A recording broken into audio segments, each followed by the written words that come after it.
अब देख ले से, तो लास्ट क्लास हमने पढ़ा था डेल्टा एच और डेल्टा ई का रिलेशन पढ़ा था फॉर अ केमिकल रिएक्शन या फॉर डिफरेंट प्रोसेसेस भी हमने पढ़ा था। गैस का एक्सपेंशन कंप्रेशन हो तो बता डेल्टा एच डेल्टा ई को हम यूज कर सकते हैं।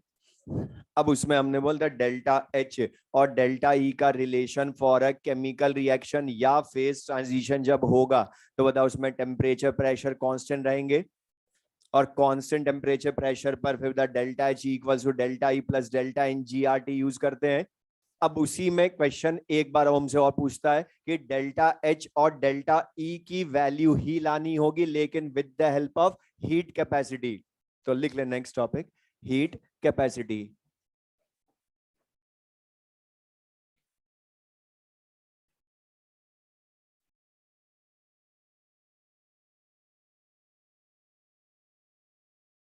हीट कैपेसिटी और इसमें पढ़ लेना से, और ये जो हीट कैपेसिटी है इसकी डेफिनेशन को हमने यूज करना है क्वेश्चन में, इसलिए ध्यान से पढ़ना। ये हीट कैपेसिटी कैपिटल सी, इससे हम रिप्रेजेंट करते हैं। और इसकी डेफिनेशन ये ध्यान रखना, पढ़ाने के पहले बोलो इसकी डेफिनेशन हम न्यूमेरिकल में भी यूज करेंगे क्योंकि उसी से एक तो डिराइव करेंगे फॉर्मूले, दूसरा क्वेश्चन में भी काम आएगी। तो लिख लें the heat required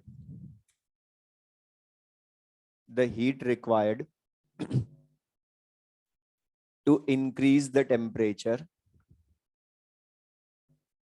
the heat required to increase the temperature of given amount in bracket लिख लें W ग्राम और N मोल। गिवन अमाउंट बोर्ड पर लिख लें इन ब्रैकेट W ग्राम और N मोल, W ग्राम और N mole after bracket of a substance by 1 degree Celsius or 1 Kelvin, by 1 degree Celsius or 1 Kelvin, by 1 degree Celsius or 1 Kelvin।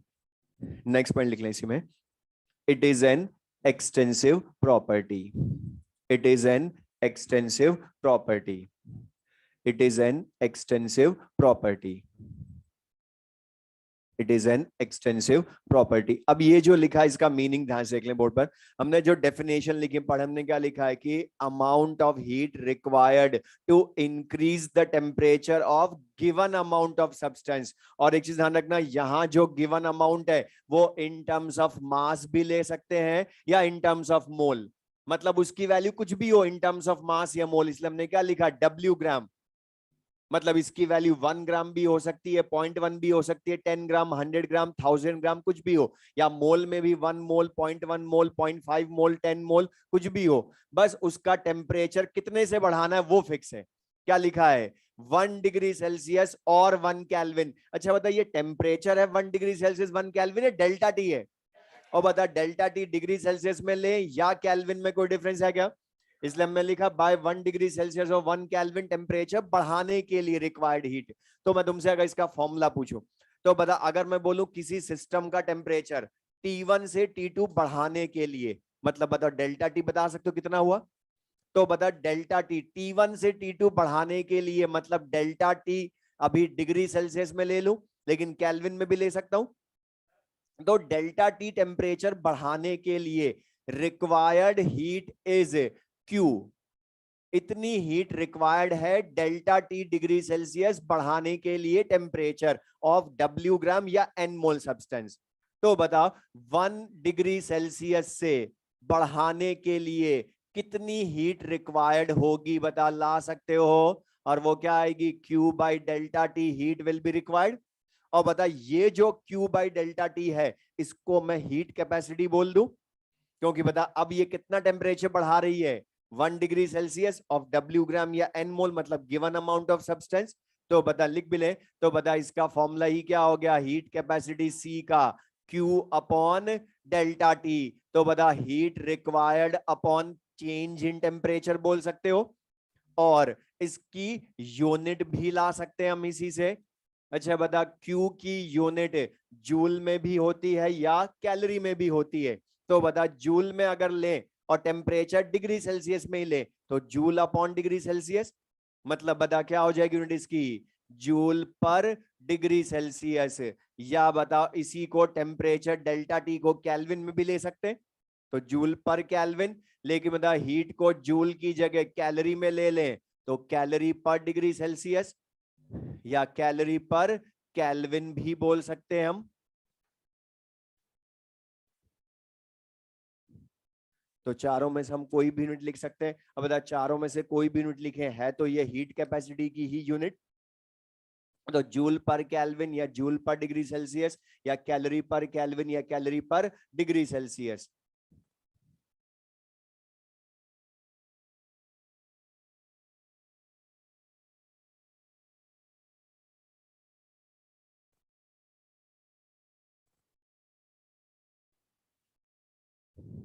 अच्छा, हमने इसमें लिखा कि जो हीट कैपेसिटी है वो एक्सटेंसिव प्रॉपर्टी है।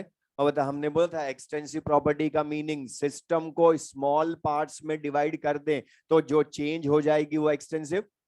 तो बता, हीट कैपेसिटी जो होती है सिस्टम के अमाउंट को चेंज करने पर, मतलब मास या मोल बदल दूं इसके, तो इसकी वैल्यू भी बदल जाएगी heat required by 1 degree Celsius के लिए। कैसे? सिंपल सा मैं तुमसे पूछूं, बता, अगर सपोज किसी सिस्टम में 100 ग्राम सब्सटेंस है और इसका टेम्परेचर बाय 1 डिग्री सेल्सियस बढ़ाने के लिए required heat is 2000 joule, heat is required.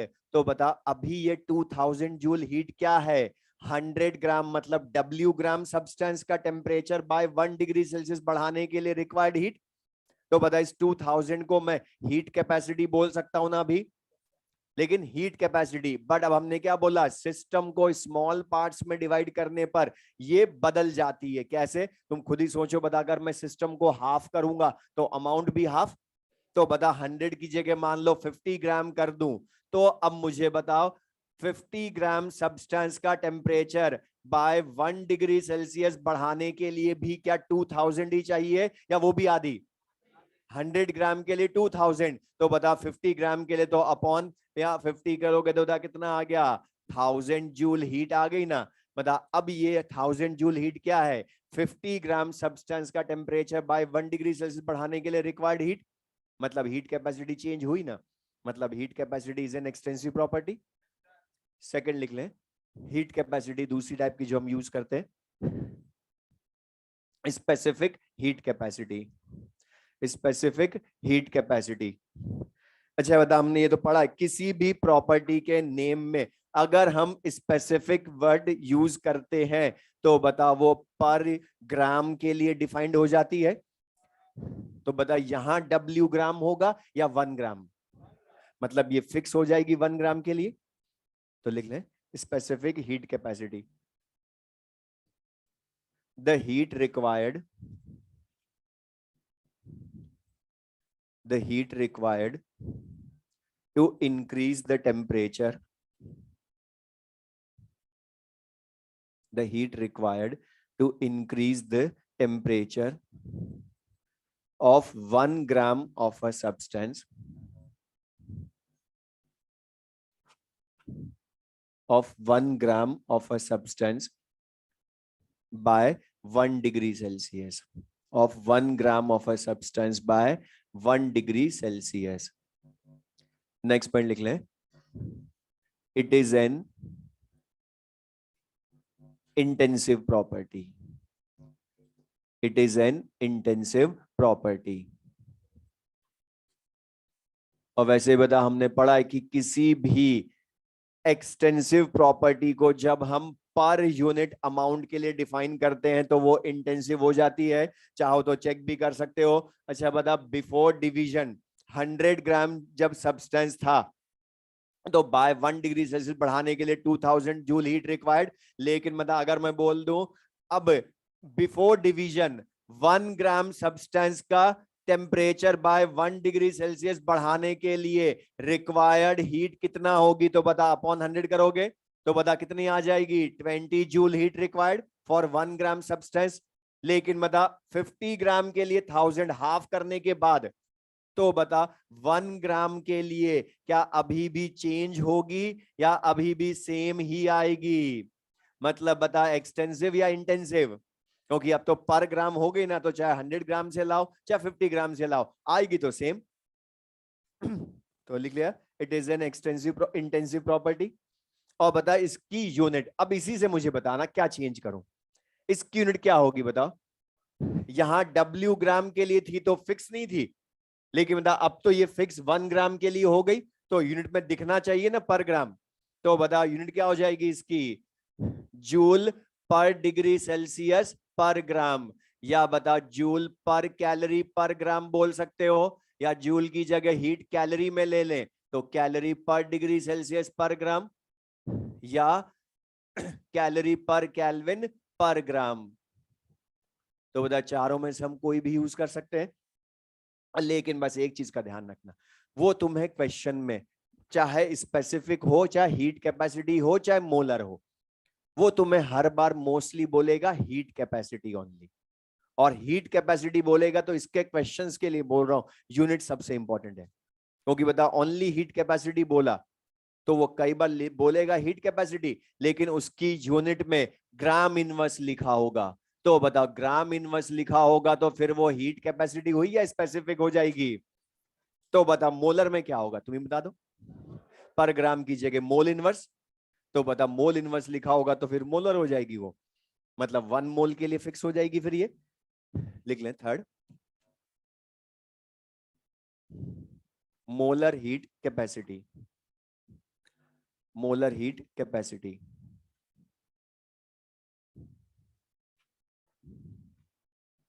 the heat required, molar heat capacity definition, the heat required,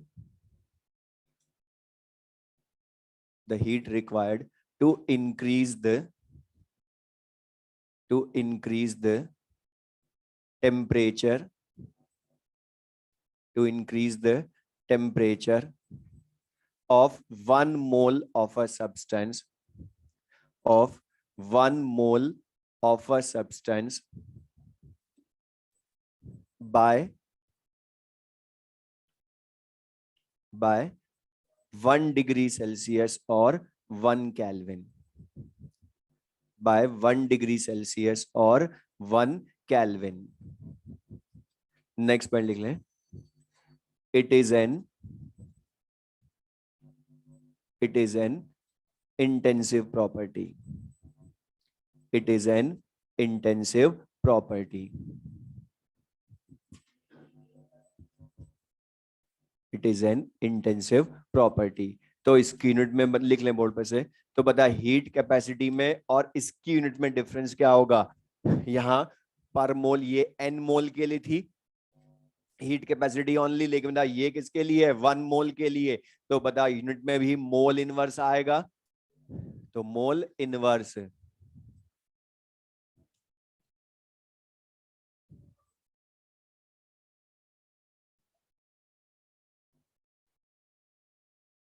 तो बता ये चीज ले सबको। तो हीट कैपेसिटी या मोलर हीट कैपेसिटी, अब एक चीज ध्यान रखना, केमिस्ट्री में हम सबसे ज्यादा क्वेश्चंस में मोलर हीट कैपेसिटी ही यूज करते हैं, मतलब क्वेश्चन हम सारे इसी से करेंगे जो भी हमें क्वेश्चन में पूछेगा।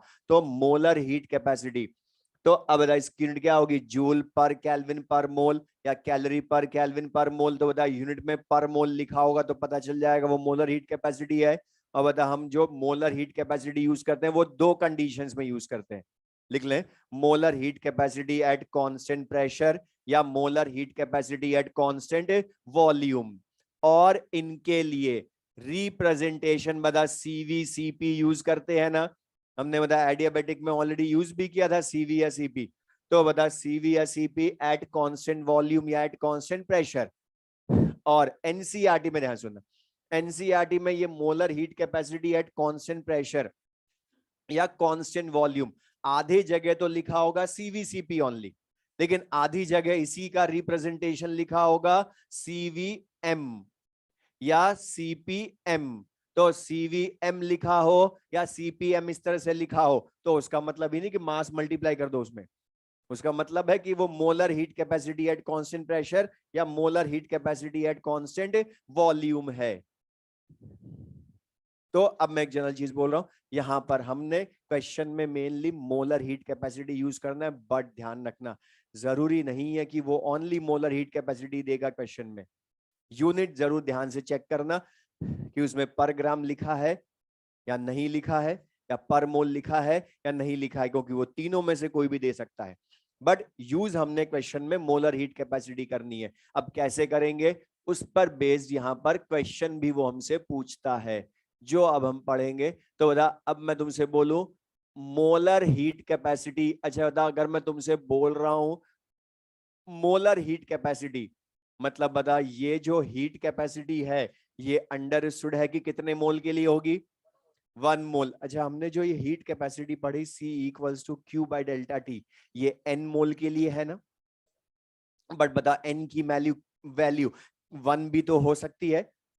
तो बता, अगर मैं तुमसे पूछूं ये हीट कैपेसिटी 1 मोल के लिए डिफाइन कर दूं, अगर मैं N की जगह 1 मोल ले लूं, तो बता फिर ये हीट कैपेसिटी होगी या मोलर हीट कैपेसिटी हो जाएगी, मोलर हीट कैपेसिटी। तो बता फॉर 1 मोल गैस या सब्सटेंस बोलूं कोई भी, तो बता 1 मोल के लिए हीट कैपेसिटी बोलूंगा तो भी formula Q upon delta T ही होगा ना।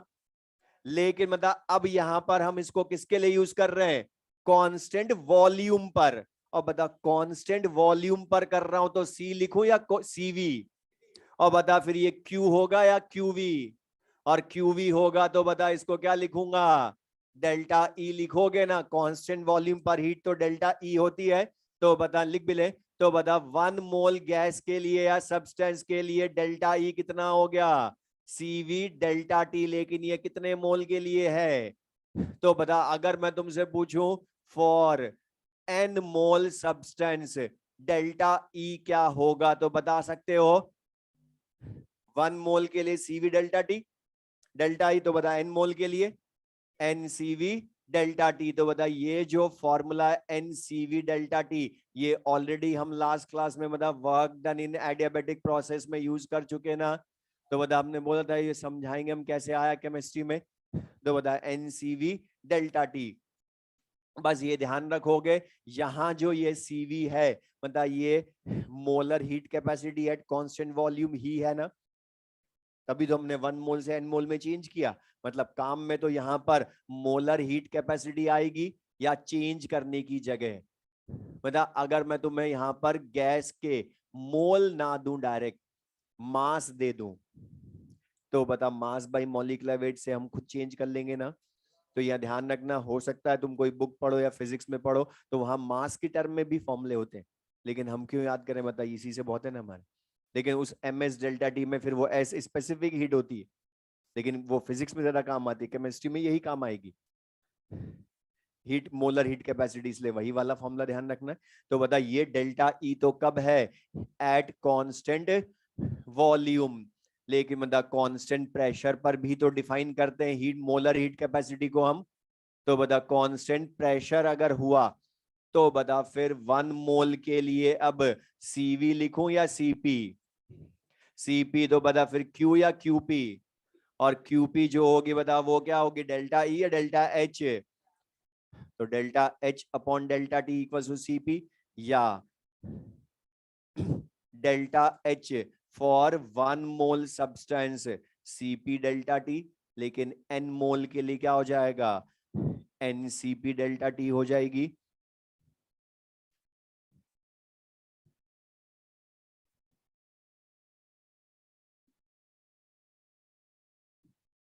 तो बता डेल्टा H और डेल्टा E हम बता with the help of heat capacity at constant pressure या कांस्टेंट वॉल्यूम से भी ला सकते हैं ना।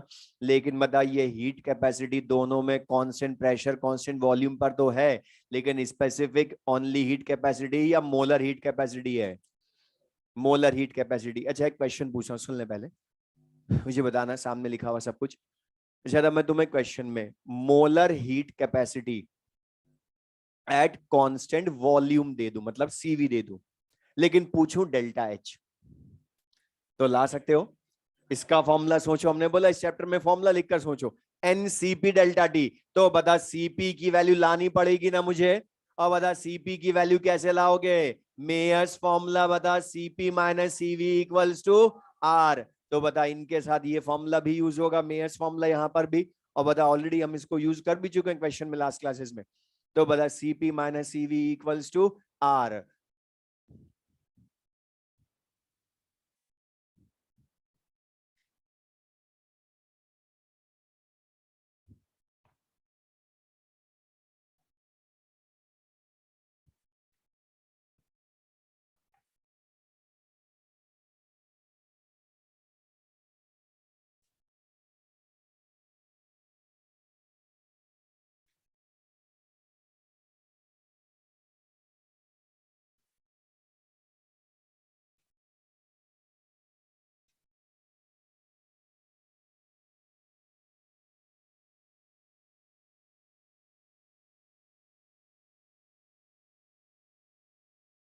नेक्स्ट लिख लें,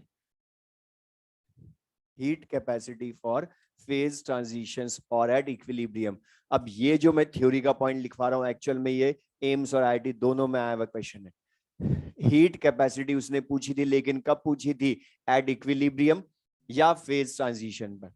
अब फेज ट्रांजिशन के लिए हीट कैपेसिटी, अच्छा बता पहले तो इसमें लिखा क्या है, हीट कैपेसिटी लिखा है ना ओनली, मतलब बताइए मोलर हीट कैपेसिटी है, स्पेसिफिक है, या ओनली हीट कैपेसिटी है, ओनली, क्योंकि अभी तो थ्योरी में पढ़ रहे हैं तो यूनिट लिखी नहीं, तो हीट कैपेसिटी को ओनली सी मानूंगा, क्यू बाय डेल्टा टी।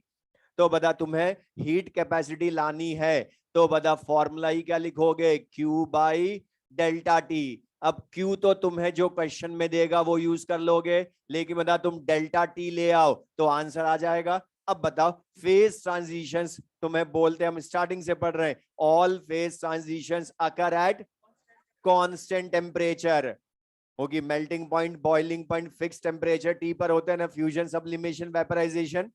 तो बता फेज ट्रांजिशन बोलते ही हर जगह तुमने क्या बोला, टेम्परेचर कांस्टेंट। दूसरा यहां इक्विलिब्रियम पर भी पूछा है, और बता तुमने सबने पढ़ा है at equilibrium concentration pressure temperature variable, या वो भी कांस्टेंट।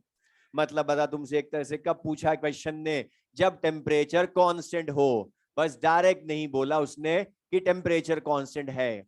और बता टेम्परेचर कांस्टेंट, तो इसका मतलब क्या हो गया, चेंज इन टेम्परेचर होगा या जीरो, जीरो। मतलब बताओ heat capacity for phase transitions या इक्विलिब्रियम पर डिफाइन कर सकते हो क्या, नहीं कर सकते, क्योंकि वो इनफाइनाइट आएगा। तो उसने इतना सा क्वेश्चन पूछा था कि फेज ट्रांजिशंस के लिए हीट कैपेसिटी क्या है, तो इनफाइनाइट, मतलब उसको डिफाइन ही नहीं कर सकते कि वो क्या है। तो ये क्लियर सबको ये। तो बता यहाँ heat capacity for phase transitions पूछा, लेकिन मैं फिर बोल रहा हूं डेफिनेशन जरूर ध्यान रखना, तीनों में डिफरेंस क्या है, कि W ग्राम या N मोल के लिए हीट कैपेसिटी पूछे अगर वो, तो फिर वो ओनली हीट कैपेसिटी C है। 1 मोल के लिए बोले तो मोलर हीट कैपेसिटी, 1 ग्राम के लिए बोले तो स्पेसिफिक हीट कैपेसिटी। अब ये डेफिनेशन तुम कितना ध्यान से सुन रहे हो और इसको कितना इजीली अप्लाई कर सकते हो, और मैं बार बार बोलो तुम लोग हाँ कर रहे हो, तो क्वेश्चन लियो।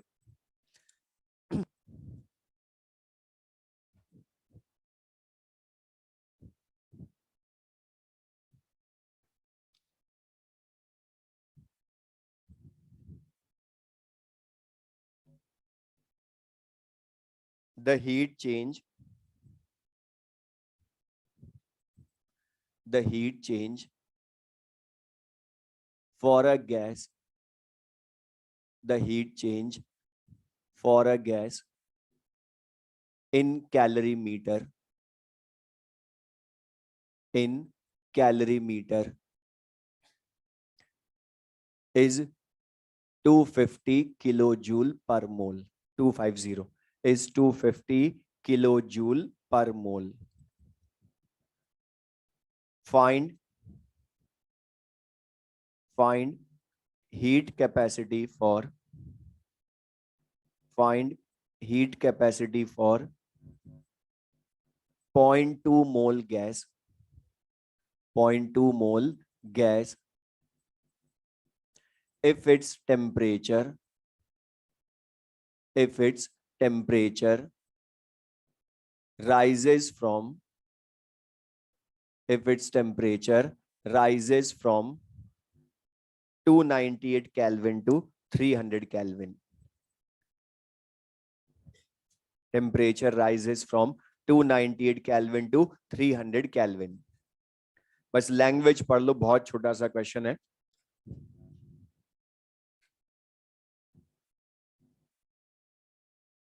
अच्छा, बस पढ़कर मुझे बता दो, ये जो तुमसे क्वेश्चन में पूछ रहा है, बता ये हीट कैपेसिटी कौन सी है?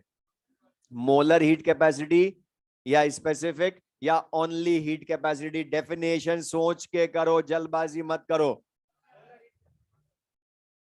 पढ़ लो, उसके साथ लिखा है उसने कि कौन सी है. क्या लिखा है? 0.2 मोल के लिए हीट कैपेसिटी. और 0.2 मोल बता कितने होते हैं, 1 मोल या n मोल? तो n मोल के लिए पूछा. अभी मैं लिखवाने के पहले भी पूछा था कि पढ़ लेना कि वो n मोल के लिए 1 मोल 1 ग्राम. तो तुम लोगों ने हाँ किया था और अभी भूल गए. जब पढ़ो तो सही, उसने लिखा है 0.2 मोल के लिए हीट कैपेसिटी गैस के. वो पर मोल से मतलब नहीं है, इधर होना चाहिए पर मोल. गैस का 1 मोल कहाँ है? मतलब उसने तो 0.2 मोल मतलब n मोल के लिए पूछा है. और n मोल के लिए तो बता हीट कैपेसिटी ओनली C है, फर्स्ट वाली. तो बता हीट कैपेसिटी है ये C, मतलब इसका फॉर्मूला क्या लिखूंगा? Only Q by delta T. अब बता डेल्टा टी तुम्हें पता है, 298 से 300 केल्विन मतलब 2 केल्विन. लेकिन बता ये जब हीट कैपेसिटी तुम 0.2 मोल के लिए ला रहे हो, तो बता ये Q भी तो 0.2 मोल की होनी चाहिए ना. तो वो लाओगे कहां से? उसके लिए उसने वो लिखी यूनिट साथ में. पढ़ो क्या लिखा है ये, पर मोल. मतलब ये हीट जो है वो 1 मोल के लिए है, लेकिन तुम्हें हीट भी तो फिर 0.2 मोल के लिए लेनी पड़ेगी गिवन सब अमाउंट के लिए. ये समझ में आया? तो बता यहां पर अब 0.2 मोल के लिए कितना हीट रिक्वायर्ड होगी? मतलब 1 मोल के लिए 250 किलो जूल, तो 0.2 मोल के लिए कितना होगी बताओ? 0.2 कर दो इंटू. तो बता यहां पर यही रख दो डायरेक्ट. तो बता 250 इंटू 0.2 किलो जूल रिक्वायर्ड. अच्छा बता अब पर मोल लिखूं क्या यहाँ? क्योंकि वो 1 मोल के लिए है कहां, अब तो 0.2 मोल के लिए हो गई. सिंपल सा एक बार डिवाइड करना था. Answer will be 25 kilo joule पर केल्विन ओनली. अब बता ये इजी सा क्वेश्चन, लेकिन फिर भी बहुत अच्छा. जो मैं सबसे पहले पढ़ाते टाइम बोला था मैंने, यूनिट डेफिनेशन ध्यान रखना होगी. फॉर्मूला रटे होने से क्वेश्चन नहीं हो सकता. बता ये छोटा सा क्वेश्चन, खाली मीनिंग जो मैंने बोला था, इसको पर मोल नहीं देखना. हीट कैपेसिटी 1 मोल के लिए होनी चाहिए, वो कहां बोला? वो तो 0.2 मोल के लिए पूछ रहा है, तो वो तो n मोल हुए. तो बता इसलिए लिखवाया था वो W इन ब्रैकेट W ग्राम और n मोल, कि हमें वो ध्यान रहे. अब बताइए छोटा सा क्वेश्चन फिर भी बहुत अच्छा. कैलकुलेशन भी कुछ नहीं थी, और ये एम्स 2016 का क्वेश्चन. समझ में आई है? तो द मीनिंग बस मुझे बोल रहा हूं. तो बता इजी सा क्वेश्चन होगा तो कर लोगे. देखो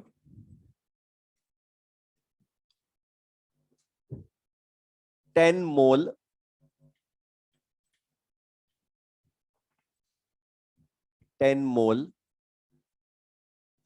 of an ideal gas,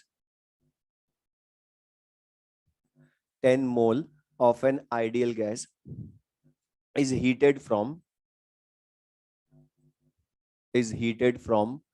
10 degrees Celsius to 20 degrees Celsius. 10 degrees Celsius to 20 degree Celsius. Find delta E. Find delta E. Question तो लिख लो पूरा. सॉल्व कैसे करोगे तुम? लिखो given heat capacity at constant pressure is board पर लिख लें 7 कैलोरी पर केल्विन पर मोल. 7 कैलोरी पर केल्विन पर मोल. अब बता लिखा इसने क्वेश्चन में, फिर से पढ़ो. हीट कैपेसिटी है, लेकिन बता ये जो हीट कैपेसिटी तुम्हें दी है वो ओनली हीट कैपेसिटी है या अब पर मोल है? पढ़ो यूनिट में लिखा है ना उसने, कैलोरी पर केल्विन पर मोल. बोला तो हीट कैपेसिटी, लेकिन वो पर केल्विन पर मोल लिखा है, मतलब बता ये मोलर हीट कैपेसिटी हुई। अच्छा था सीवी या सीपी, उसने लिखा ना एट कांस्टेंट प्रेशर, तो सीपी की वैल्यू पता है, लेकिन मतलब लाना क्या है, डेल्टा एच डेल्टा ई।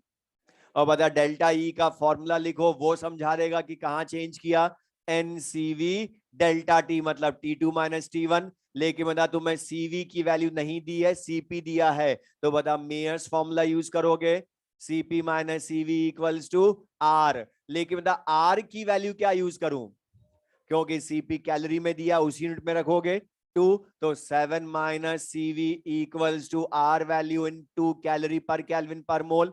तो बता सीवी की वैल्यू क्या आ गई, 5 कैलोरी पर केल्विन पर मोल, और ये फिर से मोलर हीट कैपेसिटी, और बता मोलर हीट कैपेसिटी ही होनी चाहिए ना इस फॉर्मूले के लिए।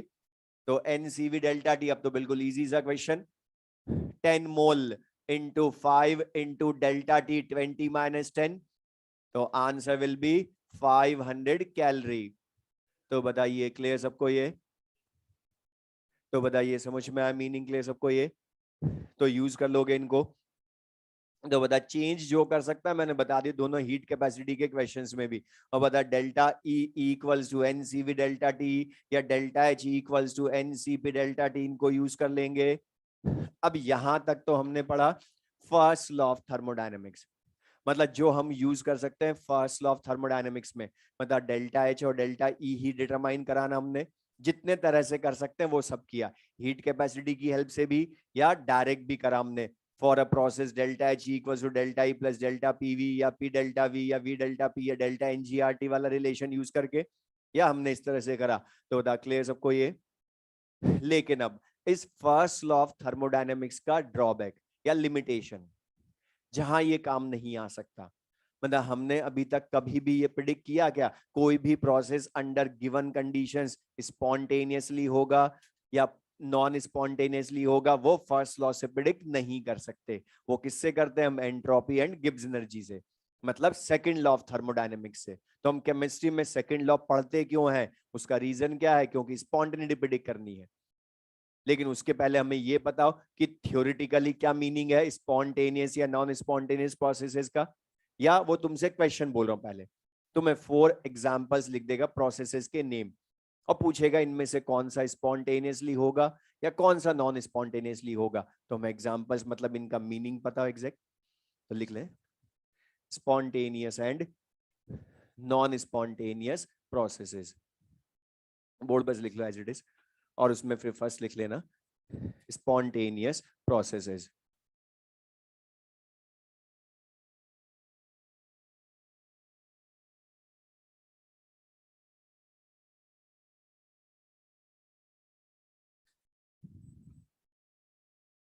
spontaneous processes इसमें लिख लें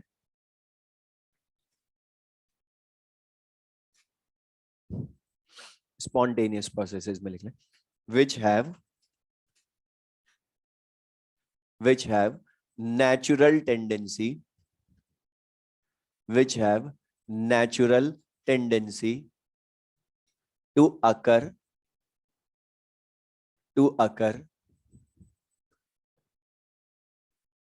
in a particular direction, to occur in a particular direction, either of its own,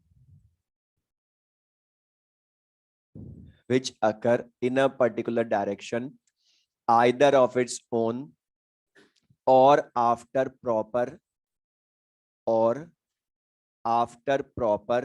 external initiation, or after proper external initiation, or after proper external initiation। Next point लिखें all natural processes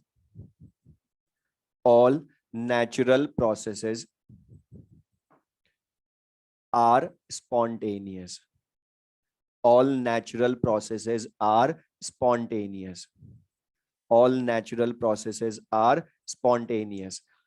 अब ये जो definition लिखी है सुन ले इसमें, अच्छा बता जो भी नेचुरल प्रोसेस होते हैं मतलब वो हम करवाते हैं या अपने आप होते हैं, नेचर में जो भी प्रोसेस होते हैं मतलब वो तो अपने आप होते हैं नेचुरली, तो बता वो स्पॉन्टेनियसली ही होंगे ना, मतलब सारे नेचुरल प्रोसेसेस स्पॉन्टेनियस होते हैं। अब कोई भी प्रोसेस स्पॉन्टेनियसली होता है तो ध्यान सुनना, वो उसकी नेचुरल प्रॉपर्टी की वजह से होता है, लेकिन होने में दो तरह का डिफरेंस है।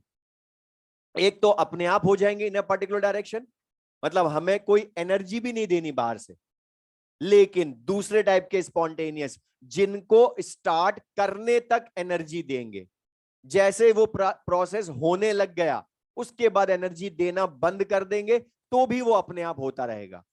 इसलिए मैं दो चीजें लिखी पढ़ो, विच हैव, सबसे इंपॉर्टेंट तो natural tendency to occur in a particular direction either of its own, मतलब जो अपने आप हो जाएं, मतलब जिनके लिए कोई एक्सटर्नली इनिशिएशन रिक्वायर्ड नहीं होता है। या क्या लिखा दूसरा, प्रॉपर एक्सटर्नल इनिशिएशन। अब उसका मीनिंग क्या मैं समझाऊंगा अभी एग्जांपल से, इनको फिर हम समझा देंगे, तो लिख लें फर्स्ट टाइप के जिनके लिए कोई इनिशिएशन रिक्वायर्ड ना हो। स्पॉन्टेनियस प्रोसेस दो टाइप के होते हैं, लिख लें बोर्ड पर से। First, which need no initiation, which need no initiation, मतलब जो अपने आप हो जाएंगे इन अ पर्टिकुलर डायरेक्शन। अच्छा सिंपल से एग्जांपल बोलो, बता हीट का फ्लो कहां से कहां होता है, हायर टू लोअर टेम्परेचर अपने आप होता है, हम करवाते हैं क्या एक्सटर्नली एनर्जी देकर, मतलब कोई इनिशिएशन रिक्वायर्ड नहीं होता हीट का फ्लो करवाने के लिए हाई टू लो टेम्परेचर। या बता वाटर का फ्लो, अभी से लिखवा दूंगा सुन ले, वाटर का flow higher to lower level हम करवाते हैं अपने आप होता है। अच्छा गैसेस का diffusion higher to lower pressure अपने आप उनकी नेचुरल प्रॉपर्टी होती है गैसेस की। या बता हमने गैल्वेनिक सेल में पढ़ा, बता गैल्वेनिक सेल में इलेक्ट्रिसिटी हम पास करते हैं वो खुद जनरेट करते हैं, और किसकी वजह से करते हैं, due to spontaneous redox reaction. अब बोला भी था स्पॉन्टेनियस, तो स्पॉन्टेनियसली अपने आप होता है। और करंट फ्लो की डायरेक्शन क्या होती है, फ्रॉम कैथोड टू एनोड, और कैथोड का बता रिडक्शन पोटेंशियल हाई, तभी तो उस पर रिडक्शन होता है। तो बता high to low reduction potential spontaneously होता है ना वो अपने आप, बोलो। तो लिख लें एग्जांपल्स। फर्स्ट इसमें flow of water, flow of water from high to low level, flow of water from high to low level. Second, flow of heat, flow of heat from high to low temperature, flow of heat from high to low temperature. Third लिख लें, flow of gases from high to low pressure, flow of gases from high to low pressure. Fourth, flow of current from high to low potential, flow of current from high to low potential, flow of current from high to low potential. Fifth लिख लें, melting of ice at 25 degrees Celsius. Fifth, melting of ice at 25 degrees Celsius. Sixth, evaporation of water, evaporation of water at 25 degrees Celsius, evaporation of water at 25 degree Celsius. अब ये जो last वाले दोनों लिखे ये भी अपने आप होते हैं, लेकिन अभी समझना होते कैसे। जैसे मैं सिंपल सा बोलूं, मतलब अगर फ्लोर पर 1-2 ड्रॉप पानी गिर जाता है और तुम थोड़ी देर बाद घूम फिर के आओ तो गायब मिलता है, तो बताओ उसमें उसमें क्या हुआ, बताओ उसको वेपराइजेशन बोलोगे या इवेपरेशन, क्योंकि बता vaporisation only at boiling point होता है, और उसमें बता हम हीट देते हैं, पानी उबलता नहीं, हम बोलते पानी उबाल रहे हैं, तो बता पानी उबलता जब है तो पहले वो सराउंडिंग वो हीट एब्जॉर्ब करता है, फिर 100 डिग्री सेल्सियस पर जाता है, फिर बॉइल होकर वेपर में बदलता है वेपराइजेशन में। जबकि बता फ्लोर पर अगर थोड़ा सा पानी गिर गया तो बता पहले क्या उबलता है क्या, नहीं उबलता, फिर भी तो बता वेपर में बदला ना वो, लेकिन कैसे बदला, वो सराउंडिंग से खुद हीट एब्जॉर्ब करता है, हमने थोड़ा इनिशिएट करवाया उसको, वो सराउंडिंग से खुद हीट एब्जॉर्ब करता है, उसकी नेचुरल प्रॉपर्टी है कि उसका टेम्परेचर कम है इसलिए वो सराउंडिंग का ज्यादा हीट एब्जॉर्ब कर लेगा। तो बता वो नेचुरली एब्जॉर्ब करता हीट सराउंडिंग से, या बता मेल्टिंग ऑफ आइस, अगर मैं रूम टेम्परेचर पर आइस रख दूं तो बता आइस का टेम्परेचर कम, सराउंडिंग्स का ज्यादा, तो high to low temperature heat flow होगी तो वो अपने आप मेल्ट होएगा ना। तो बता melting of ice at room temperature क्यों लिखा, क्योंकि गिवन कंडीशंस में, हमेशा बोल रहा हूं गिवन कंडीशंस में पॉसिबल होगा या नहीं, तो वो गिवन कंडीशन क्या है, रूम टेम्परेचर। तो ये क्लियर सबको ये। अब लेकिन सेकंड वाला इनको समझना ध्यान से, क्योंकि कुछ स्टूडेंट इनको मिक्स करते हैं नॉन स्पॉन्टेनियस के साथ, जबकि इनमें और इसमें बहुत डिफरेंस है। लिख लें second, which need proper external initiation, which need proper external initiation, which need proper external initiation. अब एक नीड प्रॉपर एक्सटर्नल इनिशिएशन, इसका मीनिंग है, सुनना ध्यान से, प्रोसेस स्टार्ट होने तक एनर्जी देंगे, जैसे ही प्रोसेस स्टार्ट हो गया उसके बाद एनर्जी देना बंद कर देंगे। तो ये process natural property of substance की वजह से होता रहेगा, जब तक कि हम ना रोक दें उस प्रोसेस को, तब तक वो अपने आप होगा। जैसे एग्जांपल लिख लें, burning of fuels, burning of fuels मतलब coal petrol diesel, burning of fuels. Second, lighting of candle, burning of fuels या लाइटिंग ऑफ कैंडल। अब बताए बर्निंग ऑफ फ्यूल्स मतलब कोल पेट्रोल डीजल का जलना या कैंडल का जलना। बताओ किसी के भी रखे रखे आग लगती है क्या, इलाज करवाओ। तो ध्यान सुना, तो बता किसी के भी रखे रखे आग नहीं लगती, एक बार आग लगानी पड़ती है। तो बता मैंने क्या बोला, एक बार आग लगानी पड़ती, मतलब बता कैंडल को अगर हमें जलाना है तो हमने क्या बोला, हमें जलाना है, मतलब हम उसको फायर की फॉर्म में एक्सटर्नल एनर्जी देते माचिस दिलीज लगा के। तो बता कैंडल को जब हम जलाते हैं तो बता माचिस की तीली से हमने उसको फायर की फॉर्म में एनर्जी दी ना, लेकिन बता जब वो जलना स्टार्ट हो गई, इग्नाइट हो गई, तो बता उसके बाद जब तक वो जलती है कैंडल तब तक क्या तिल लगा के रखते हो क्या, नहीं रखते, मतलब through out the process energy नहीं देते, एक बार एक्सटर्नली इनिशिएट करना पड़ा प्रोसेस। उसके बाद वैक्स की नेचुरल प्रॉपर्टी है कि वो जब तक कंज्यूम नहीं होगा तब तक जलता रहेगा अगर हम ना बुझाएं। तो हमने बोला ना जब तक हम ना रोके प्रोसेस को तब तक वो होता रहेगा नेचुरल प्रॉपर्टी की वजह से। तो बता वो वैक्स की नेचुरल प्रॉपर्टी है कि एक बार जलना स्टार्ट हुआ तो वो अपनी प्रॉपर्टी की वजह से जलेगा, इसे दोनों में कॉमन चीज लिखी है, नेचुरल टेंडेंसी। तो वैक्स की नेचुरल प्रॉपर्टी है या फ्यूल्स की नेचुरल प्रॉपर्टी होती है कोल पेट्रोल डीजल की, कि एक बार उनमें इग्निशन हो गया तो हम ना बुझाएं जब तक वो जलते रहते हैं। तो बता वो उनकी नेचुरल प्रॉपर्टी की वजह से हो रहा है ना एक बार स्टार्ट करने के बाद। लेकिन नॉन स्पॉन्टेनियस इसका अलग है, लिख लें second, non spontaneous processes,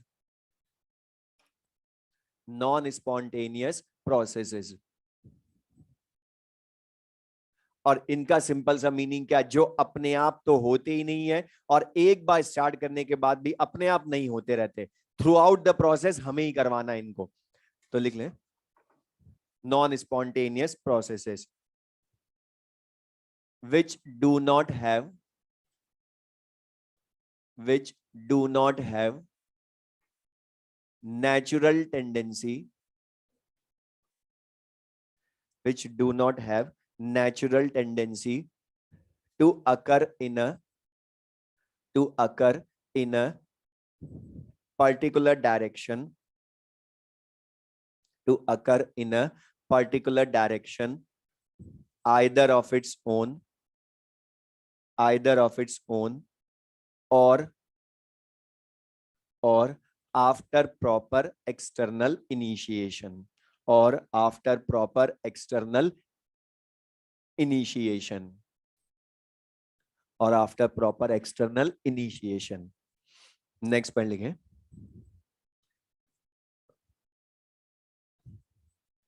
a non-spontaneous process,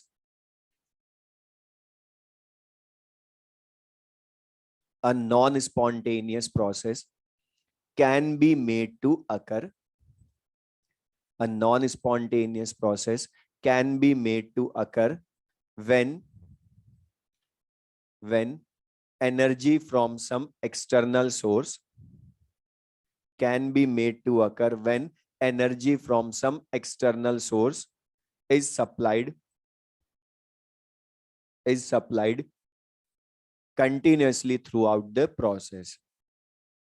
Is supplied continuously throughout the process. वापस सुन ले. A non-spontaneous process can be made to occur when energy from some external source is supplied continuously throughout the process. का meaning क्या? Example लिख ले, समझ में आएगा. Example, flow of water from low to high level, flow of water from low to high level with the help of electric motor, with the help of electric motor, with the help of electric motor.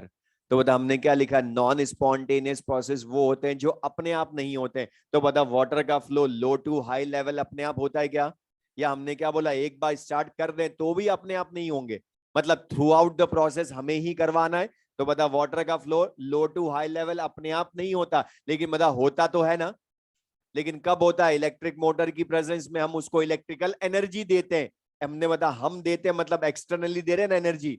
और बता जब तक external energy देते रहेंगे, electrical energy electric motor से, तब तक flow of water low to high level होता रहेगा. लेकिन बता बीच में स्विच ऑफ कर दे मोटर तो वहीं रुक जाता है. मतलब बता अपने आप होता है कि एक बार स्टार्ट करने के बाद. तो बता सेकंड वाले स्पॉन्टेनियस में और इसमें डिफरेंस है बहुत. यहां ओनली एक बार इनिशिएट करना है, उसके बाद ये अपने आप होते रहेंगे, लेकिन ये नहीं होंगे. तो बता वो energy from is supplied continuously through out the process. Second point में जो लिखा मीनिंग क्लियर है उसको. अब इनके एग्जांपल्स हमें याद नहीं करने, क्योंकि बता जो स्पॉन्टेनियस प्रोसेसेस हैं उन्हीं को रिवर्स कर दूंगा तो नॉन स्पॉन्टेनियस हो जाएंगे ना. कोई भी प्रोसेस बता एक ही डायरेक्शन में तो अपने आप हो सकता है, दोनों डायरेक्शन में तो नहीं हो सकता अपने आप. तो बता जो स्पॉन्टेनियस की डायरेक्शन है उसी को रिवर्स कर दो तो क्या हो जाएंगे? Non spontaneous. या सिंपल से एग्जांपल बता, चार्जिंग ऑफ मोबाइल बैटरी अपने आप होती है, हम करवाते हैं, मतलब बता वो नॉन स्पॉन्टेनियस है ना. लेकिन बता स्विच ऑफ करते चार्जिंग वहीं रुक जाती है, स्विच ऑन करेंगे तो फिर होने लग जाएगी. मतलब बता यही तो है ना वो एग्जांपल. तो ये क्लियर सबको.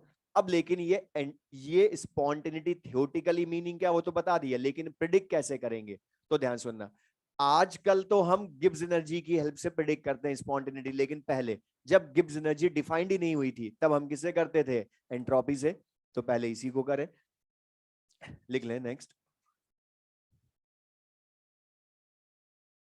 Entropy, capital S. अच्छा था एंट्रोपी जो होती है सबको पता है, सिंपल सा. मतलब एंट्रोपी जो होती है वो रेंडमनेस डिसऑर्डरनेस होती है या उसको मेजर करती है? मेजर करती है, होती नहीं है, क्योंकि ये तो मैथमेटिकल क्वांटिटी है. क्योंकि तुम पढ़ते हो it is a thermodynamic quantity which is use to major.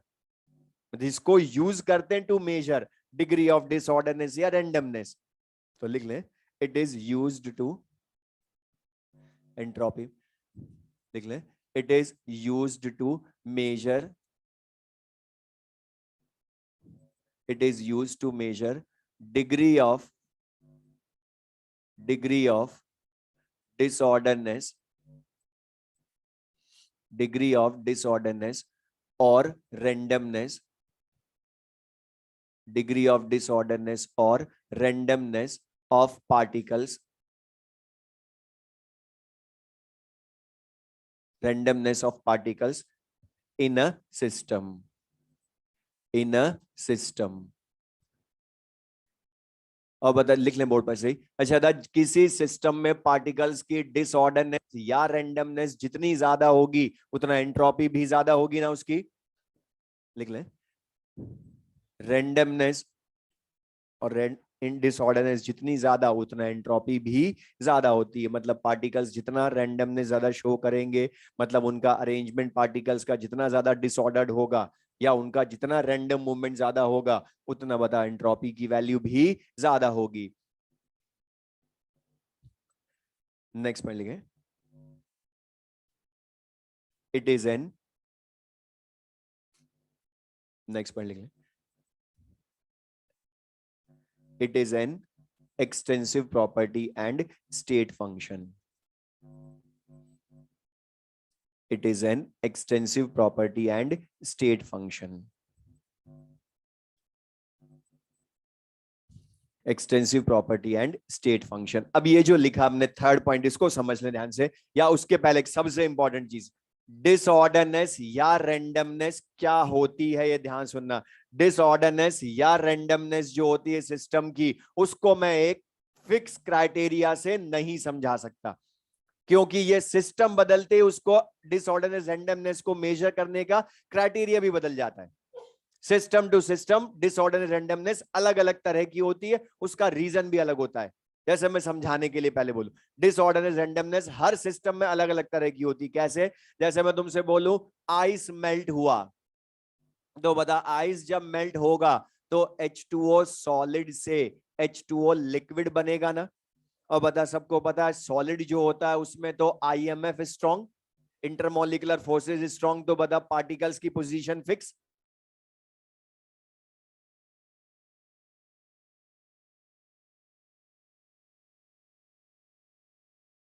इसका लेकिन जब बता वो लिक्विड में बदलता है तो बता IMF वीक हुए, IMF वीक हुए तो इंटरमोलिकुलर फोर्सेस वीक, तो पार्टिकल्स का रैंडम मूवमेंट बढ़ेगा, तभी तो उनकी शेप डिस्टॉर्ट हो जाती है। और तुम बोलते हो liquids do not have definite shape, तो बता उनके लिए शेप डिस्टॉर्ट हुई, तो बता रैंडमनेस बढ़ी या कम हुई? बढ़ी। रीजन बॉन्ड स्ट्रेंथ वीक होना, IMF वीक होना, इसलिए बता रैंडम मूवमेंट बढ़ा तो रैंडमनेस बढ़ी तो एंट्रोपी बढ़ेगी। यहाँ रीजन क्या है? या एंट्रोपी यहाँ पर शेप डिस्टॉर्शन की वजह से रैंडमनेस बढ़ रही है। अब मैं चेंज करूं इसी को दूसरी तरह से, ये वाला एग्जांपल भी समझना, मैं लिखवा दूंगा आगे, बस समझना, ये हमारे आगे भी काम आए। अगर मैं बोलूं सपोज टू गैसेस हैं A एंड B, और ये दोनों के बीच में अभी पार्टीशन है और ये दोनों नॉन रिएक्टिंग है, तो मैं तुमसे अभी पूछूं A molecules only on left hand side है, B molecules only on right hand side है, मतलब बता इनका अरेंजमेंट अभी मोर ऑर्डर्ड है ना। हमें पता है only on left hand side A है, B on right hand side है, लेकिन अब मैं तुमसे बोलूं इसमें हम स्मॉल होल कर दें पार्टीशन में, तो बताओ गैसेस की नेचुरल टेंडेंसी होती है कि वो नॉन रिएक्टिंग है तो वो डिफ्यूज होंगी, हम करवाएंगे अपने आप होगी, मतलब बता ये भी स्पॉन्टेनियस ही है एक तरह से, और हमने इनिशिएट नहीं करवाया, अपने आप होगा, नेचुरल प्रॉपर्टी गैसेस की, वो डिफ्यूज होंगी। और बता डिफ्यूज होंगी तो बता ये आपस में मिक्स होंगी ना। लो और बता, अब मैं तुमसे पूछूं आफ्टर मिक्सिंग डिसऑर्डरनेस रैंडमनेस पहले जितनी है पहले से ज्यादा? ज्यादा, क्योंकि बता पहले मोर ऑर्डर था बिफोर मिक्सिंग, आफ्टर मिक्सिंग मोर डिसऑर्डर्ड हो गया। क्यों? क्योंकि बता A और B मॉलिक्यूल कोई भी कहीं भी हो सकता है, लेकिन बता क्या यहाँ IMF रीजन है क्या? अलग तरह का रीजन हुआ ना। हमने बोला ना सिस्टम बदलते क्राइटेरिया बदलेगा, डिसऑर्डरनेस का देखने का तरीका भी बदलेगा, उसको ऑब्जर्वेशन है यहाँ पर।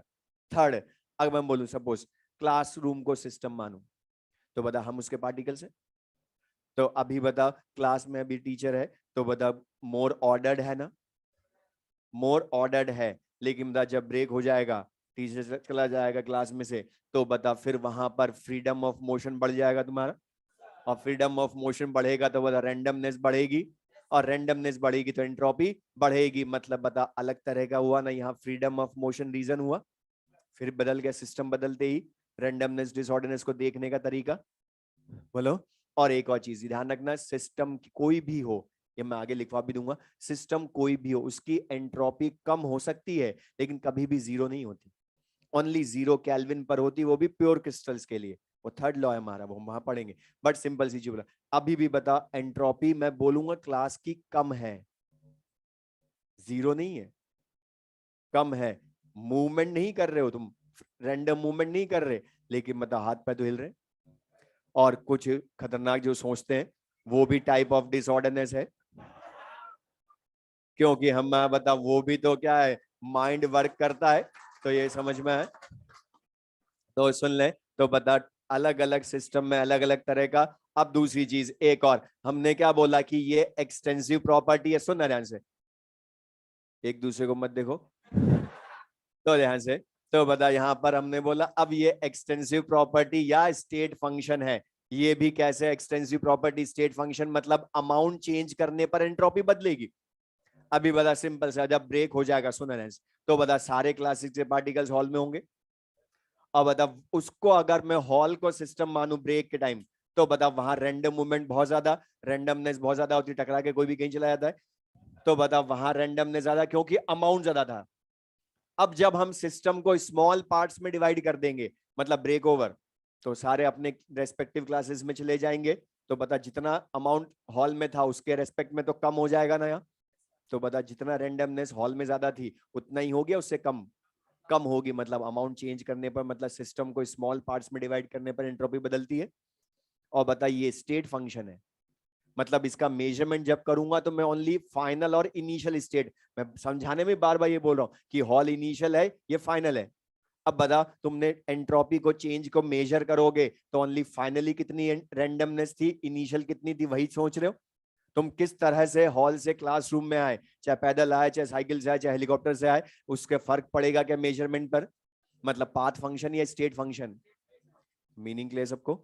अब इसमें क्वेश्चन जो पूछता है वो हमसे थ्योरेटिकली इस पर एक ही टाइप का क्वेश्चन पूछता है, पहले वो बता रहा, फिर न्यूमेरिकल हम करेंगे आगे। थ्योरेटिकली एक ही टाइप का क्वेश्चन, वो तुम्हें प्रोसेस लिखेगा और पूछेगा एंट्रोपी चेंज का साइन प्रिडिक्ट करें, मतलब डेल्टा एस का साइन नेगेटिव होगा गिवन प्रोसेस के लिए या नेगेटिव होगा। अब बता पॉजिटिव का मतलब, अच्छा बता अगर मैं तुमसे बोलूं एंट्रोपी चेंज लाएं, तो बता क्या लिखोगे, फाइनल एंट्रोपी लिख भी ले, final entropy minus initial entropy लिखोगे ना।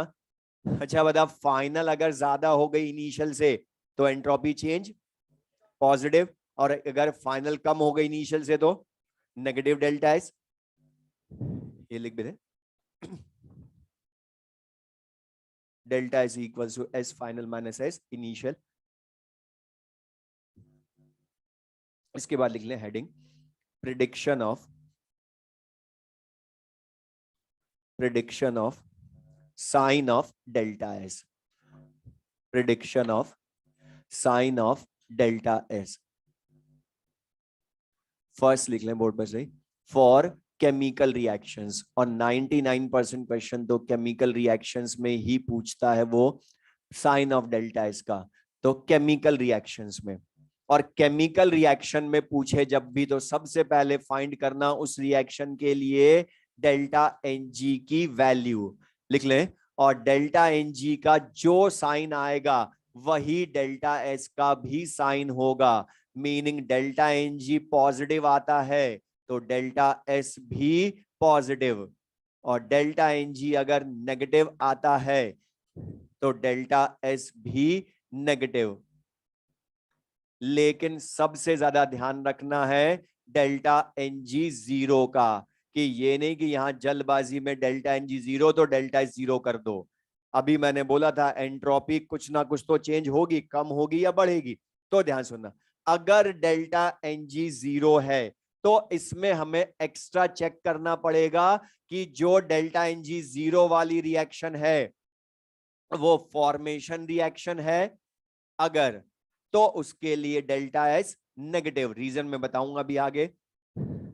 डेल्टा एन जी जीरो में चेक करना एक्स्ट्रा चीज कि वो फॉर्मेशन रिएक्शन है तो डेल्टा एस नेगेटिव, लेकिन अगर वो डिसोसिएशन या डीकंपोजिशन रिएक्शन है तो डेल्टा एस पॉजिटिव होगा उसमें।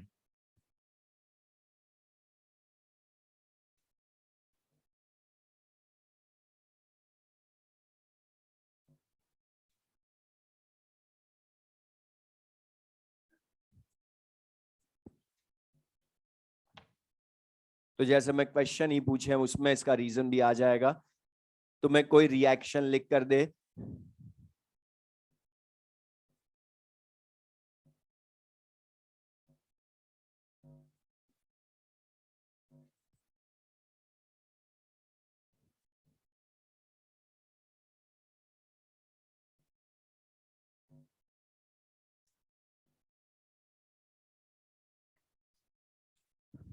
अब यहां पर इस क्वेश्चन में अब मैं बोलूं तो द केमिकल, सबसे पहले बस चेक कर लेना कि वो केमिकल रिएक्शन होनी चाहिए, क्योंकि हमने बोला सिस्टम टू सिस्टम उसको प्रिडिक्ट करने का क्राइटेरिया चेंज होता है।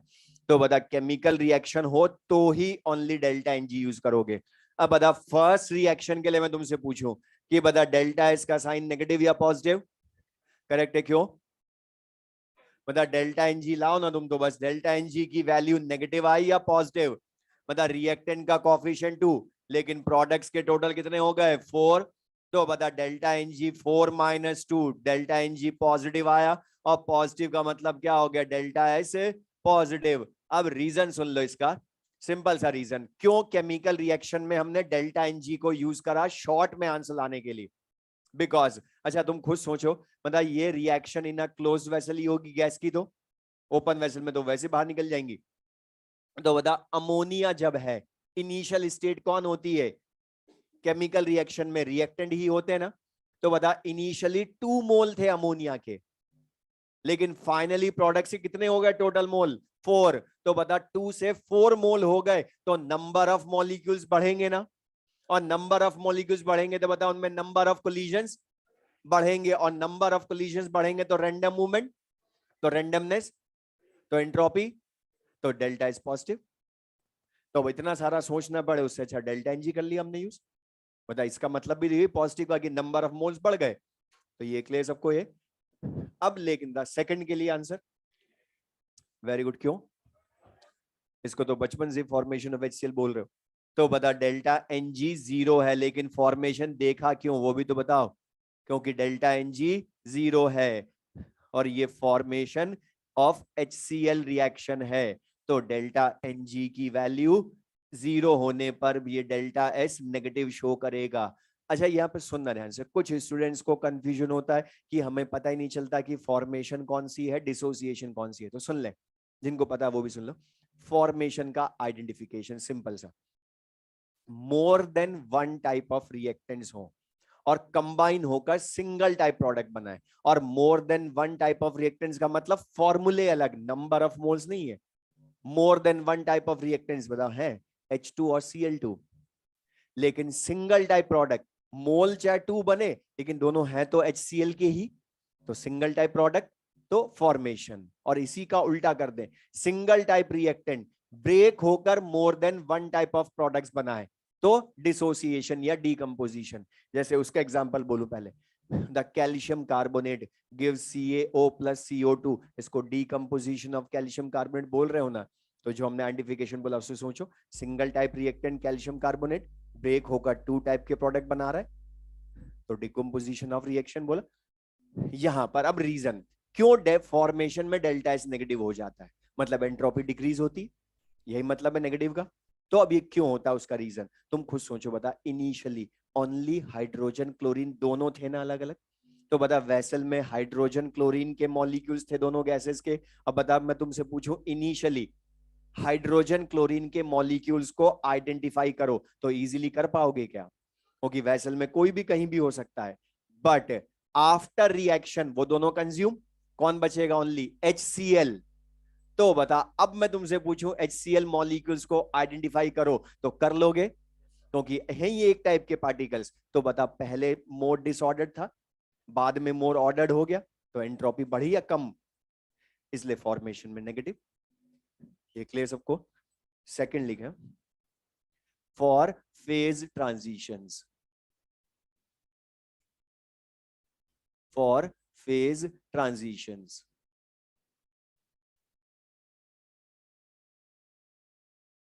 For phase transitions. अच्छा बता फेज ट्रांजिशंस में केमिकल रिएक्शन होती है, फिजिकल स्टेट चेंज होती है ओनली? सेम सब्सटेंस की फिजिकल स्टेट बदलती है ना ओनली। तो बता यहां पर हम आंसर भी किसके अकॉर्डिंग बताएंगे? फिर ओनली फिजिकल स्टेट के अकॉर्डिंग। तो लिख लें बोर्ड पर सही। तो बता सॉलिड हो, लिक्विड हो और गैस हो, तो बता इन तीनों में से किसकी एंट्रोपी सबसे ज्यादा?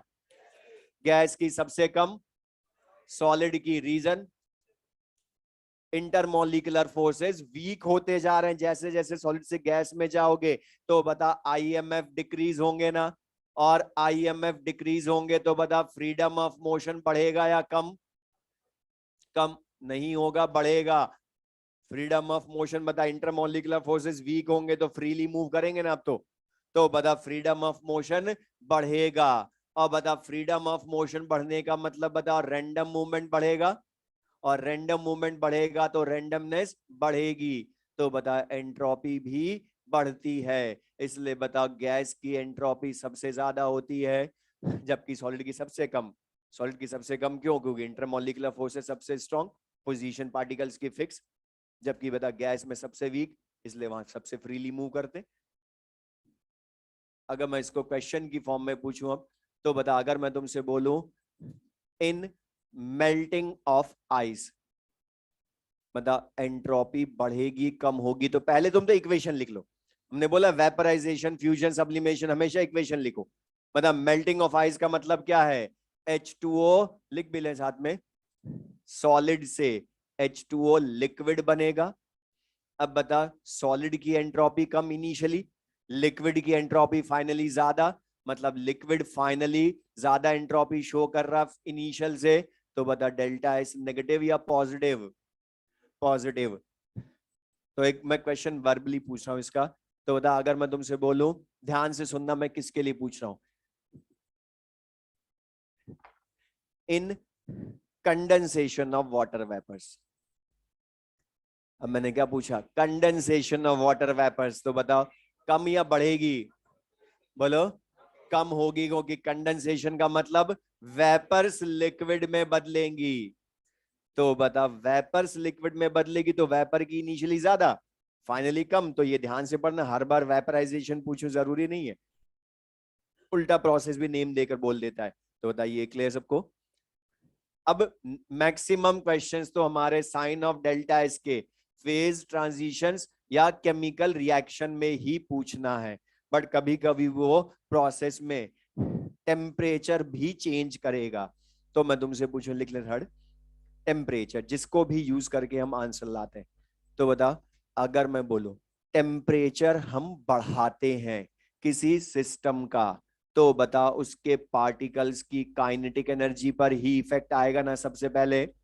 टेम्परेचर बढ़ाएंगे तो काइनेटिक एनर्जी ऑफ पार्टिकल्स बढ़ेगी, और बता पार्टिकल्स की काइनेटिक एनर्जी बढ़ेगी तो उनका फ्रीडम ऑफ मूवमेंट बढ़ेगा, होगी मूवमेंट बढ़ेगा मतलब फ्रीडम ऑफ मोशन बढ़ेगा। और बता फ्रीडम ऑफ मोशन बढ़ेगा तो रेंडमनेस बढ़ेगी ना, तो एंट्रोपी भी बढ़ती है। लिख लें, तो टेम्परेचर बढ़ाने पर एंट्रोपी बढ़ती है।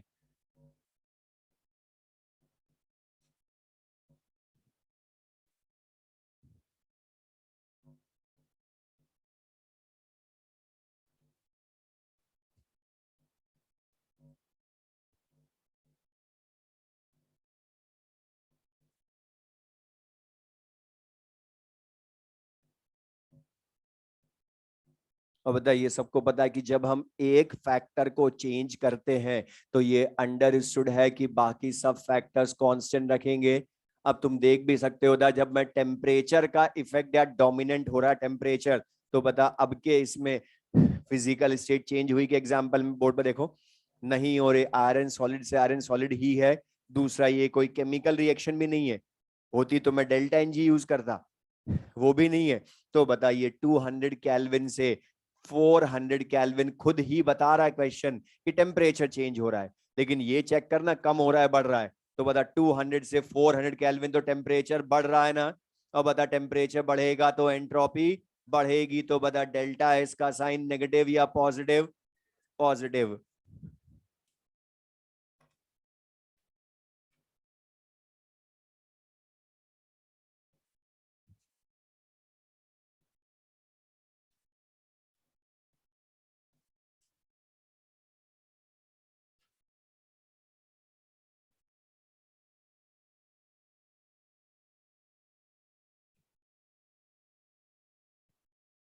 फोर्थ लिख लें, प्रेशर। Fourth pressure. अच्छा द प्रेशर का इफेक्ट सॉलिड्स, लिक्विड्स, गैसेस तीनों पर देखते हो, ऑब्जर्व करते हो, या mainly for gases? Mainly for gases. तो मैं क्वेश्चन की फॉर्म में तुमसे पूछ रहा हूं, बोर्ड बैक लें। मतलब मैं बोलूं in a cylinder fitted with piston gas is filled, अब बता अभी इसका वॉल्यूम इतना है, बोर्ड पर लिख लें। तो बता स्केल वॉल्यूम का मतलब क्या है, अवेलेबल स्पेस या space occupied by the gas. तो बता अभी इतने स्पेस में वो फ्रीली मूव कर सकती है गैस। अब मैं बोलूं इसमें हमने प्रेशर अप्लाई कर दिया, अच्छा प्रेशर अप्लाई करा तो बता वॉल्यूम बढ़ेगा गैस का या कम होगा, मतलब एक्सपेंशन या compression of gas, compression of gas. तो मुझे बता अब वॉल्यूम या अवेलेबल स्पेस फॉर मूवमेंट पहले जितना या पहले से कम हो गया, मतलब पहले अवेलेबल स्पेस फॉर मूवमेंट ज्यादा था ना, तो बता फ्रीडम ऑफ मोशन ज्यादा स्पेस होगा तो ज्यादा, लेकिन बता अवेलेबल स्पेस कम होते फ्रीडम ऑफ मोशन ज्यादा है कम, कम। तो बता फ्रीडम ऑफ मोशन कम तो रेंडमनेस कम, तो एंट्रोपी कम होती है। तो बता टेम्परेचर बढ़ाने पर एंट्रोपी बढ़ती है, लेकिन मतलब प्रेशर बढ़ाने पर कम होती है, लिख ले। तो प्रेशर इंक्रीज करने पर फ्रीडम ऑफ मोशन कम हो जाता है, क्योंकि वॉल्यूम कम होने की वजह से available space for movement decrease, और फ्रीडम ऑफ मोशन कम तो रेंडमनेस कम, तो एंट्रोपी भी डिक्रीज होती है। अब इस क्वेश्चन को वो डायरेक्ट भी पूछ सकता है कि प्रेशर बढ़ाने पर एंट्रोपी कम होती है, बढ़ती है, या उल्टा दूसरी तरह से। बता यहां पर इसमें प्रेशर जब हमने बढ़ाया तो बता एक्सपेंशन हुआ या कंप्रेशन हुआ, बोलो कंप्रेशन हुआ। तो बता मैं तुमसे अगर ये पूछूं इन कंप्रेशन ऑफ गैस, और एक चीज ध्यान रखोगे कि टेम्परेचर हम वेरी कर रहे हैं कांस्टेंट रख रहे हैं, होगी बता, वरना उसका भी इफेक्ट हो जाएगा कंबाइंड। तो एक ही का देखेंगे। तो बता आइसोथर्मल कंप्रेशन भी बोल सकता हूं इसको। तो बता कंप्रेशन ऑफ गैस में बता प्रेशर बढ़ाओगे तो एंट्रोपी कम होती है। तो बता मैं इसको इनडायरेक्टली पूछूं इन कंप्रेशन ऑफ गैस या in expansion of gas isothermally, तो बता एक्सपेंशन ऑफ गैस होगा तो बता प्रेशर कम करेंगे ना हम, तो वॉल्यूम बढ़ेगा, और बता वॉल्यूम बढ़ेगा तो अवेलेबल स्पेस फॉर मूवमेंट बढ़ेगा, प्रेशर कम करेंगे तो वॉल्यूम बढ़ेगा तो अवेलेबल स्पेस फॉर मूवमेंट बढ़ेगा, तो फ्रीडम ऑफ मोशन ज्यादा तो एंट्रोपी भी बढ़ेगी। तो वो तुमसे इनडायरेक्टली पूछेगा एक्सपेंशन या कंप्रेशन ऑफ गैस में, तो बता मीनिंग क्लियर सबको ये, या सबसे सिंपल तो वो डायरेक्ट क्वेश्चन की फॉर्म में खुद ही लिख देगा कि टेम्परेचर बढ़ाया या कम किया।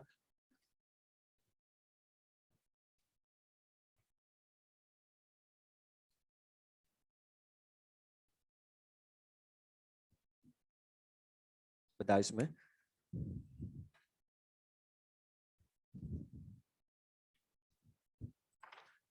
बोलो बढ़ेगा या कम होगी, क्योंकि बता nitrogen gas at 2 atm pressure थी पहले, बाद में किसमें हो गई 3 atm प्रेशर पर, तो बता प्रेशर बढ़ा दिया ना हमने, और प्रेशर बढ़ा दिया तो एंट्रोपी कम, तो डेल्टा एस का साइन पूछे तो नेगेटिव हो जाएगा।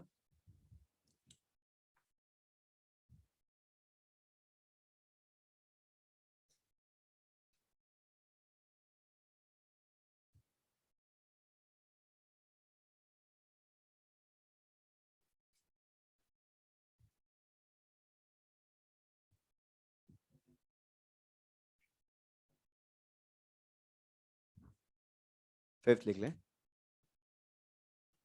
Mixtures of non reacting substances. और ये ध्यान से पढ़ना, इसकी हेडिंग में हमने क्या लिखा है, ओनली मिक्सचर नहीं बोला, mixtures of non reacting substances. क्यों, क्योंकि बता अगर ये रिएक्टिंग होते फिर तो ये प्रोडक्ट बना देता नया, मतलब फिर तो ये रिएक्शन हो जाती, मतलब फिर तो फर्स्ट फैक्टर हो जाता वो केमिकल रिएक्शन का, डेल्टा एनजी से करते। तो नॉन रिएक्टिंग सब्सटेंसेस को ही मिक्स कर सकते हैं, रिएक्टिंग की तो केमिकल रिएक्शन होती है। तो नॉन रिएक्टिंग सब्सटेंसेस की जो मिक्सिंग पर एंट्रोपी होती है, जैसे सपोज बोलूं कि नॉन रिएक्टिंग सॉलिड्स को मिक्स करें, या नॉन रिएक्टिंग लिक्विड्स को मिक्स करें, या नॉन रिएक्टिंग गैसेस को मिक्स करें, तो आफ्टर मिक्सिंग ऑलवेज एंट्रोपी बढ़ती है। जैसे एग्जांपल अभी बताया, mixing of non reacting gases A and B, before mixing easily identify कर सकते हो मोर ऑर्डर्ड, जबकि बता आफ्टर मिक्सिंग ए और बी मॉलिक्यूल कोई भी कहीं भी हो सकता है, तो बता एंट्रोपी बढ़ जाती है ना। लिख लें इसी तरह से, फिर रीजन लिख लें मैं जो बोल रहा हूं।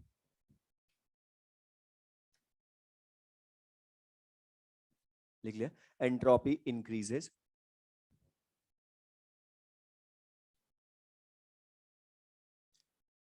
इसी में लिख लें, the entropy of mixture, the entropy of a mixture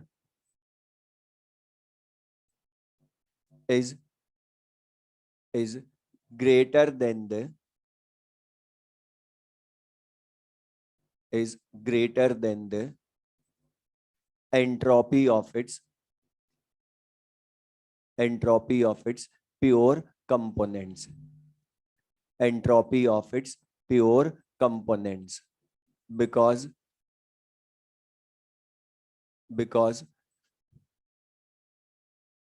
the arrangement of particles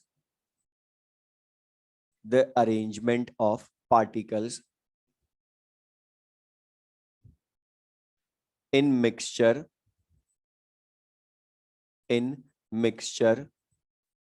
is more disordered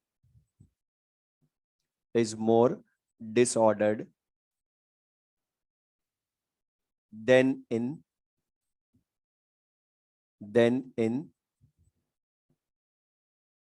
pure components,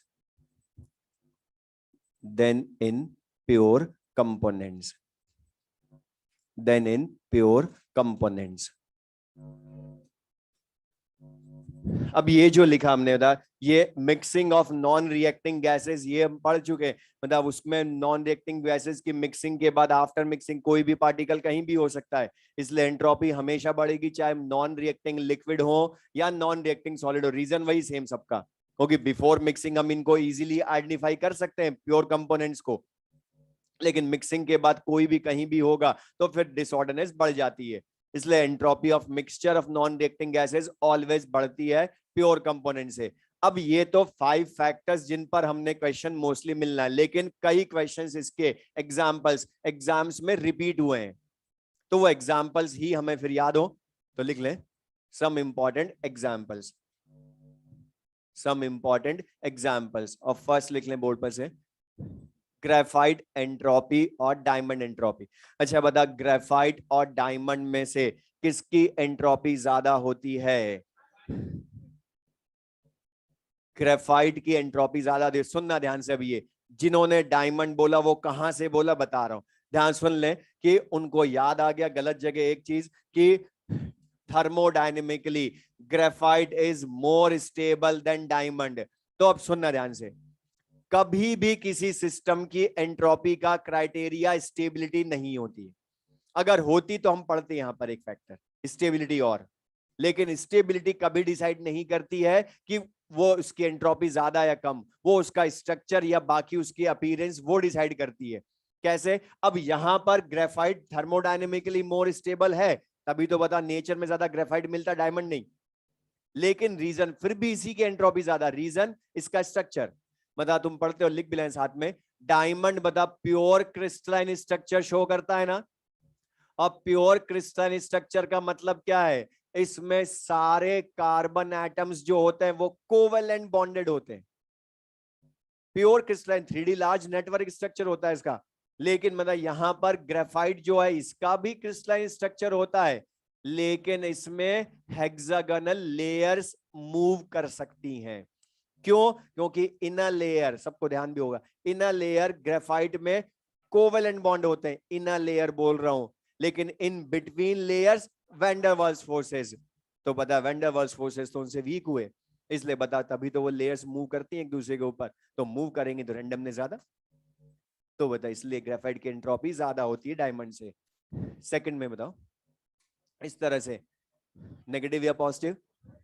बता यहां पर 1 मोल मॉलिक्यूल ऑफ Cl2 है ना, तो बता मॉलिक्यूल बॉन्डेड है क्लोरीन एटम यहां पर, लेकिन बता आफ्टर यहां पर क्या हो गए, ब्रेक हो गए वो। अब ब्रेक हुए तो बता atoms are free to move, और फ्री टू मूव तो बता डेल्टा एस पॉजिटिव, क्योंकि वो फ्रीली मूव करेंगे तो एंट्रोपी बढ़ाएंगे, या डेल्टा एन जी पॉजिटिव, तो डेल्टा एस पॉजिटिव। थर्ड बता, इन पॉलीमराइजेशन या इन क्रिस्टलाइजेशन एंट्रोपी बढ़ेगी या कम? लिख ले, एंट्रोपी डिक्रीजेस, साथ में रीजन भी लिख लें, एंट्रोपी डिक्रीजेस ड्यू टू, इसी का रीजन थर्ड में लिख ले, in polymerization and in crystallization, in polymerization and in crystallization entropy decreases due to increase in bond strength, due to increase in bond strength. Bond strength बढ़ने की वजह से बता रैंडम मूवमेंट कम, उनका बॉन्ड स्ट्रेंथ कैसे बढ़ी बता, पॉलीथीन, इथीन का ही पॉलीमर है ना, ज्यादा इथीन को ज्यादा यूज करते हैं पॉलीथीन को, क्यों, क्योंकि उसमें बॉन्ड स्ट्रॉन्ग, बहुत सारे मॉलिक्यूल्स कंबाइन होकर स्ट्रॉन्ग बॉन्ड बना लेते हैं, तो बता वहां बॉन्ड स्ट्रॉन्ग तो रैंडम मूवमेंट कम, इसलिए एंट्रोपी कम। लेकिन क्रिस्टलाइजेशन में भी वही है, मतलब वहां लिक्विड से सॉलिड क्रिस्टल बनता है, जैसे शुगर सॉल्यूशन से शुगर के क्रिस्टल बने, तो बता शुगर सॉल्यूशन मतलब एक्वा सॉल्यूशन, तो वहां बता शुगर मॉलिक्यूल्स फ्रीली मूव कर सकते हैं, लेकिन बता जब क्रिस्टल बनेगा उनका, तो बता वहां पोजीशन फिक्स मॉलिक्यूल्स की, तो रैंडम मूवमेंट कम तो एंट्रोपी भी कम। फोर्थ लिख लें, मैं जो बोल रहा हूं पहले क्वेश्चन सुनना, मैं तुमसे बोलूं अमोनियम क्लोराइड या कोई भी सॉल्ट बोलूं, तो बता अमोनियम क्लोराइड या कोई भी सॉल्ट है, बता जब उसको हमने वाटर में डिसॉल्व नहीं किया तो ये सॉलिड क्रिस्टल होता है ना, तुमने पढ़ा है सारे आयनिक या सॉल्ट्स जो होते हैं वो आयनिक कंपाउंड्स होते हैं और आयनिक क्रिस्टल्स होते हैं, तो बता अमोनियम क्लोराइड सॉलिड होता है, तो लेकिन बता है तो आयनिक कंपाउंड, मतलब इसमें सॉलिड स्टेट में भी आयंस होते हैं बट फ्री टू मूव या not free to move, ionic compound तभी तो है ये कि आयंस होते हैं, लेकिन मतलब इसको जब हम वाटर में लिख भी लें, वाटर में डिसॉल्व कर देते हैं, तो बता अब आयंस कैन मूव फ्रीली, क्योंकि बता ये 100% आयन में ब्रेक, एक्वा सॉल्यूशन में स्ट्रॉन्ग इलेक्ट्रोलाइट सॉल्ट, तो बता आयंस में ब्रेक हो जाएगा, तो बता अब अमोनियम आयन अलग लिखोगे एक्वा सॉल्यूशन में, क्लोराइड आयन एक्वा सॉल्यूशन में अलग लिखोगे, तो बताओ एंट्रोपी कम या बढ़ेगी, रीजन नंबर ऑफ आयंस नहीं बढ़ रहे, वो थोड़ा है, रीजन क्या है कि सॉलिड स्टेट लिख लें पहले, फिर मैं लिखवा रहा हूं साथ में, अमोनियम क्लोराइड को जब वाटर में मिलाएंगे, इक्वेशन लिख लें बोर्ड पे शॉर्ट में, तो बता वो तुम्हें बोलेगा क्या, on addition of salt in water entropy increases, वो हमें पता है, कोई भी सॉल्ट दे सकता है इसकी जगह भी, बिकॉज रीजन लिख लें उसी के आगे, because in solid state, in solid state ions are not free to move, ions are not free to move, but in aqueous solution, but in aqueous solution they can move freely, but in aqueous solution they can move freely, तो बता वहां randomness ज्यादा हो जाएगी। अब इसी का एक क्वेश्चन उल्टा जो है, बस मैं सुनना ध्यान से, मैं बोल रहा हूं सिल्वर आयंस, अच्छा बता सिल्वर आयंस बोल रहा हूं तो सॉलिड स्टेट में या एक्वा सॉल्यूशन में, हमने बोला कि होता आयन इंडिपेंडेंटली एग्जिस्ट नहीं करेगा, तो बता सिल्वर आयंस को अगर हम, सुनना मैं फिर क्या बोल रहा हूं, सिल्वर आयंस को HCl सॉल्यूशन में डिसॉल्व किया, HCl सॉल्यूशन में, तो बता HCl सॉल्यूशन का मतलब एक्वा सॉल्यूशन, मतलब बता यहां पर अभी सॉलिड स्टेट में एक्वा सॉल्यूशन में डायरेक्ट, और एक्वस में बता HCl स्ट्रॉन्ग एसिड, और स्ट्रॉन्ग एसिड तो बता ये मॉलिक्यूल्स में रहेगा या आयंस में 100% ब्रेक, मतलब बता आयन HCl सॉल्यूशन में पहले से थे, उसमें हमने एडिशन किया HAG प्लस का, तो बता तुम्हें पढ़ा सबको, बता Ag प्लस और Cl माइनस अगर एक सॉल्यूशन में आ गए, तो बता ये एक दूसरे को देखकर अलग रह सकते हैं क्या, क्या बनाएंगे, AgCl सॉलिड बनाएंगे ना, इनसॉल्युबल इन वाटर मतलब प्रेसिपिटेट हो जाएगा, तो बताओ ये इसका उल्टा हो गया फोर्थ का, वहां सॉलिड से आयन बने थे, यहां आयन से सॉलिड बन रहा है, तो बता एंट्रोपी बढ़ेगी या कम, और रीजन